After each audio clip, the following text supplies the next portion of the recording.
Good day everyone, Mr. Cargill here with our next video. Now in this video, we're going to look at how we go about completing 30 industrial technology multiple choice questions.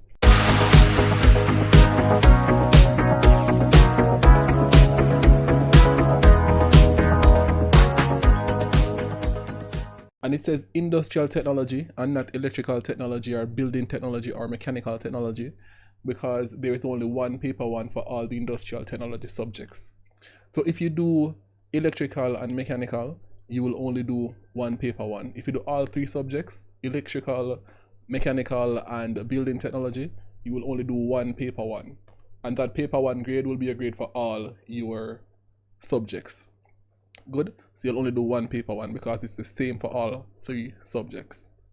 So we're going to go through, and the paper is 75 minutes. You get 60 questions to answer in 75 minutes, 60 multiple choice questions.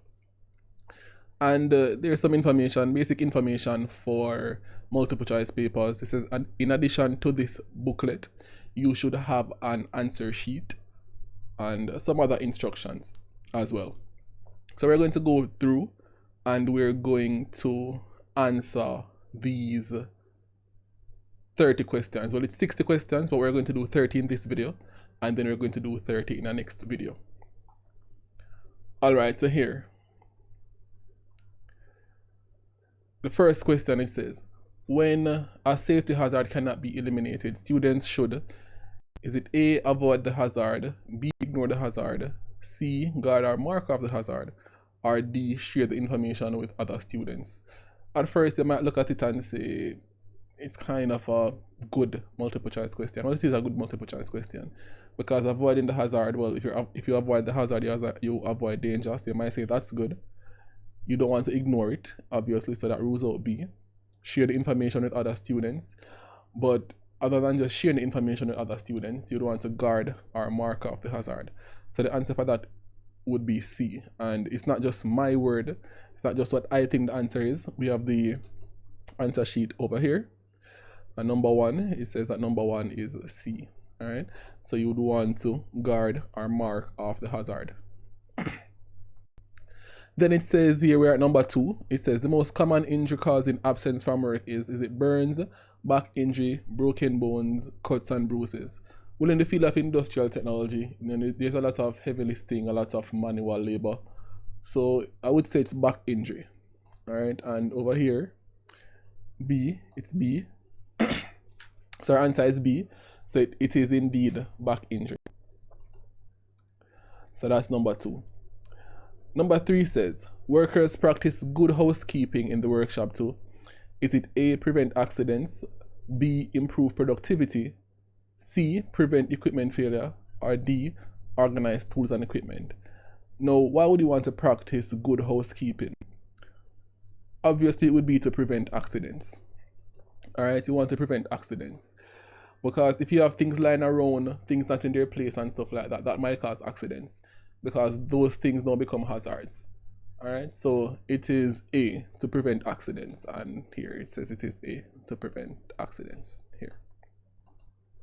Number four says personal protective equipment or PPE must be maintained by by the worker, the employee, the safety officer, or the work supervisor?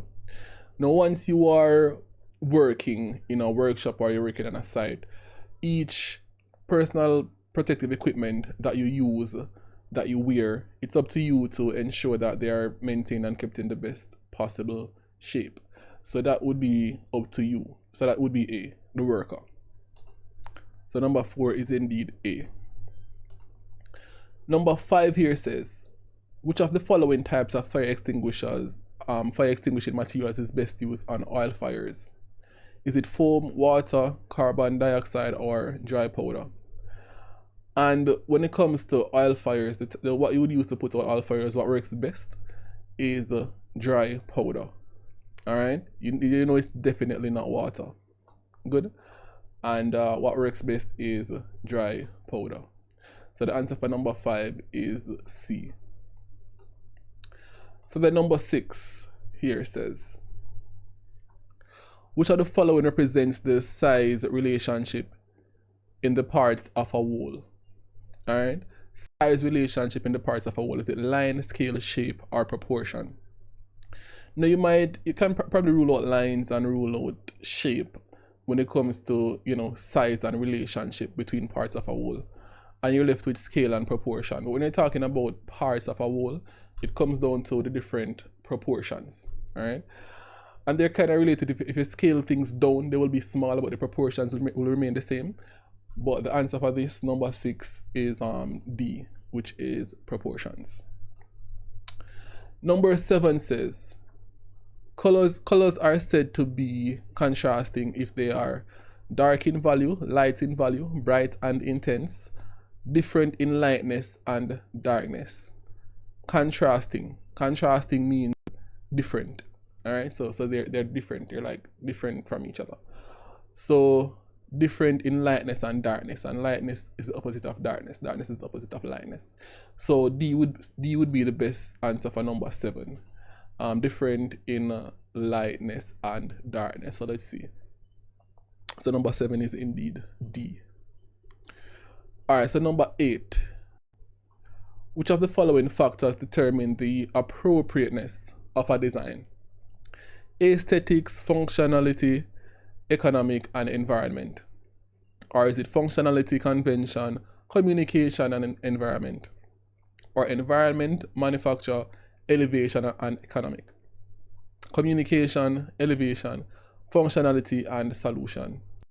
These all look like some very good answers, but when you look at the question closely, when it comes to the appropriateness of a design, you have to take aesthetics into consideration. You know, how will the design look? That's a very important part. So aesthetics, functionality, it has to be functional.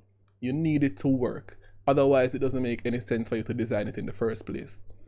Economic, it has to make sense. It can't be so expensive that it doesn't even make sense for you to make it, because most people won't be able to afford it.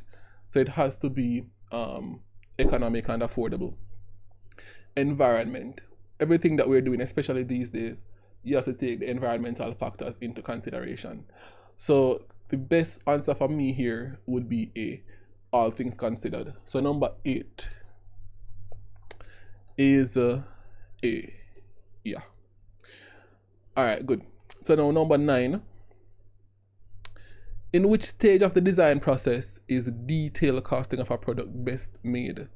Is it when you're generating ideas, developing a chosen solution, researching and specifications, or planning and realizing the chosen solution? All right, with this, it wouldn't necessarily be when you are generating ideas, all right? Because when you are just generating ideas and brainstorming, you're not really pinpointing any one thing. So you have to pinpoint one thing first.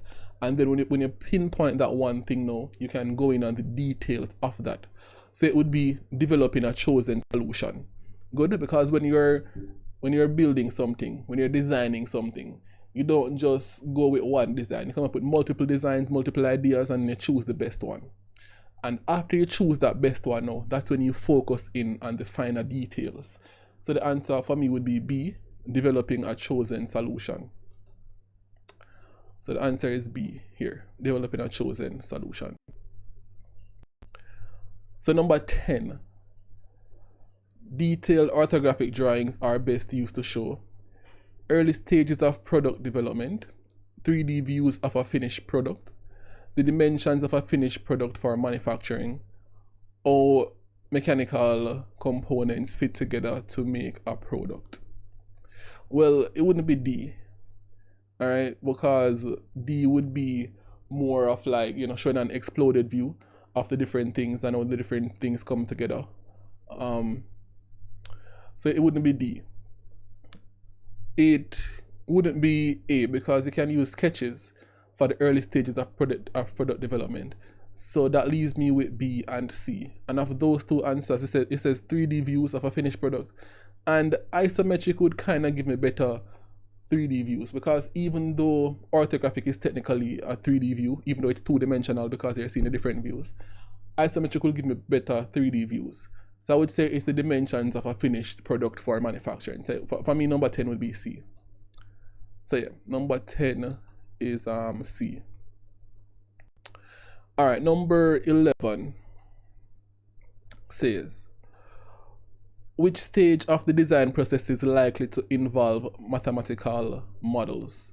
Is it when you identify the problem and the brief, the design brief, researching and specifications, developing the chosen solution, planning and realizing the chosen solution? You will need mathematical models when it comes to developing the chosen solution, all right? Because when you have selected that chosen solution, or as I said, that's when you go into the finer details and stuff like that. So for me, number 11 would be C, when you're developing the chosen solution. Yeah, so number 11 is C here. Number 12 says, it is important to annotate freehand sketching too. Is it A, explain the thinking behind the visual images, show the proposed solution in 3D, enable them to be used in production drawing, enable numerical manipulation? C kind of looks like a very good answer when it says enable them to be used in production drawings, because when you have the annotations and so on in the sketches, you know, it kind of gives a more clear understanding. But the answer would actually be A when it comes to the sketches, because sketches aren't what you use for production drawings. You use finished drawings for production drawings, you know, actual drawings, not just the sketches. They have to be drawings with detail and information and drawn accurately and stuff like that. So it would be to explain the thinking behind the visual image. So you sketch something and then you annotate it, you know, you write different notes here and there to kind of just allow people to see the thinking behind your sketch, all right, or behind the image. So the answer for number 12 here would be A. Yeah, so number 12 is A. Number 13, it says, at which stage of the design process would orthographic drawings be most relevant? Is it when you're generating ideas? Is it when you're developing the chosen solution? Is it planning and realizing the chosen solution? Testing and evaluating the chosen solution? Now, again, just like the previous questions that had this as an option, developing the chosen idea, orthographic would be used when you're developing the chosen idea, because you do sketches, all right, you do sketches when you're generating ideas, you know, brainstorming, coming up with sketches and stuff like that. But once you select an idea now, that's when you go into your more detailed drawings, your isometric and your orthographic drawings and so on. So it would be developing the chosen solution. So number 13 would be B. Yes, so number 13 is B. Number 14 says, the role of a quantity surveyor is to, is it prepare working drawings, set out a building on a site, prepare a bill of quantities, manage the finances of a construction project? And the answer right here would be C, prepare a bill of quantities. That's why it's a quantity surveyor. This is kind of a giveaway. But it's also a very good question, because if you don't know the answer and you say quantity here, and then you see bill of quantities down here, you might say, well, that would be the answer. But on the opposite end, some people might say, well, that's probably not the right answer. It's probably just a distraction. They put back the word quantities there to try and trick us into selecting the right answer, but it is actually C. So to prepare a bill of quantities. And the bill of quantities basically just describes all the different materials that you will be needing for a project and how much the materials will cost and so on. So number 14, the answer is C, to prepare the bill of quantities. So number 14, C. Yeah. Number 15. Which of the following members of the building team carries the greatest level of responsibility on a construction site? Is it the trades foreman, the project manager, the contractor, or the civil engineer? So here it would be the project manager. All right? It would be the project manager because they are responsible for the entire project. The trades foreman is just responsible for their specific trade, whether it will be, you know, the responsible for the electrical work or the masonry work or something like that. The civil engineer is responsible for the structure, the structural integrity of the building. But the project manager now is responsible for overseeing all of that. Some people might say, well, why can't it be the contractor? Well, the contractor is the person who goes into the contract with the with the client and so on and so forth. But the project manager is the person who would be responsible for that project. All right, when it comes to the activities on the construction site and so on. So the answer for number 15 for me would be B, the project manager. Yeah. So number 15 is B, but that's a very good question because having the contractor as an option there is a very good distractor. All right, number 16 says a technical workshop in construction and manufacturing industries is paid more than a skilled or semi-skilled worker because they have a better position, higher academic qualifications, higher levels of knowledge and skills, greater production output. So what gets you paid better is the question. Higher academic qualifications, higher levels of knowledge and skills, greater production output. So here, for number 16, it says that the answer is C. All right. So the answer for number 16 is C, higher levels of knowledge and skills. So academic qualifications is one thing, but you also need to have the experience and the skills and the knowledge with that. So the answer is C. All right. So yeah, number 16 here is C.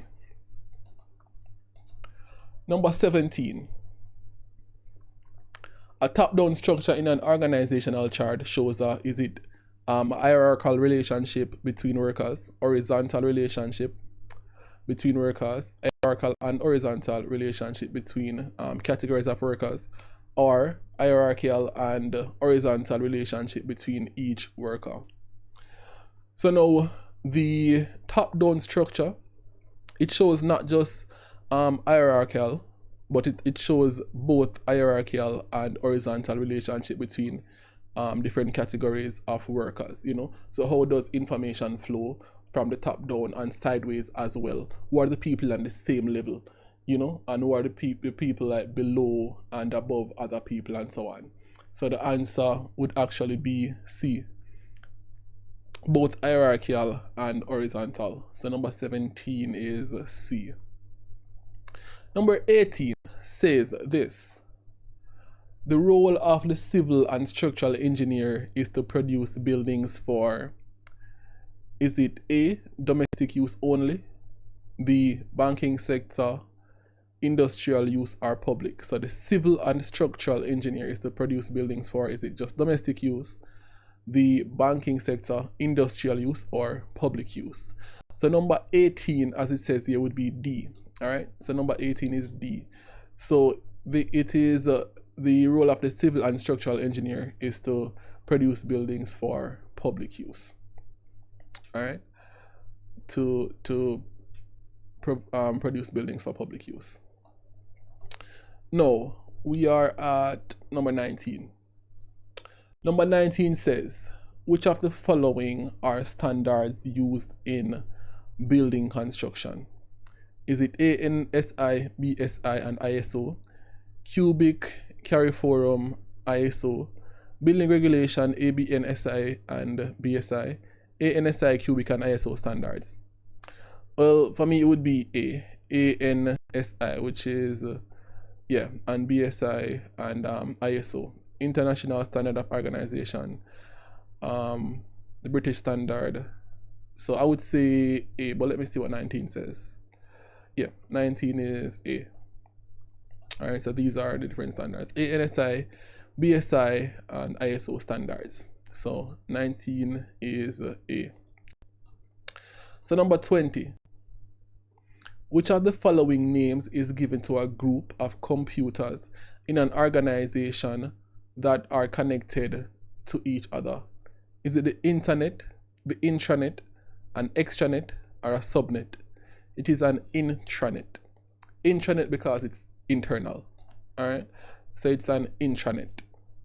Just like an introvert, well, it's actually an introvert. Who is somebody who, they're not really, they like stay to themselves and don't really talk much to other people and stuff like that. So it's the same thing, intranet. So it's internal, so it's intranet. So B, number 20 is B, intranet. Number 21. In the area of computer communications, smartphones and tablets are connected to computer networks via, is it fiber optic cables, dial-up network connections, GPRS technologies, or Wi-Fi technologies? I mean, in the area of computer communication, I would say Wi-Fi, but let's see. Number 21, yeah, D, Wi-Fi. Simple question. All right, number 22.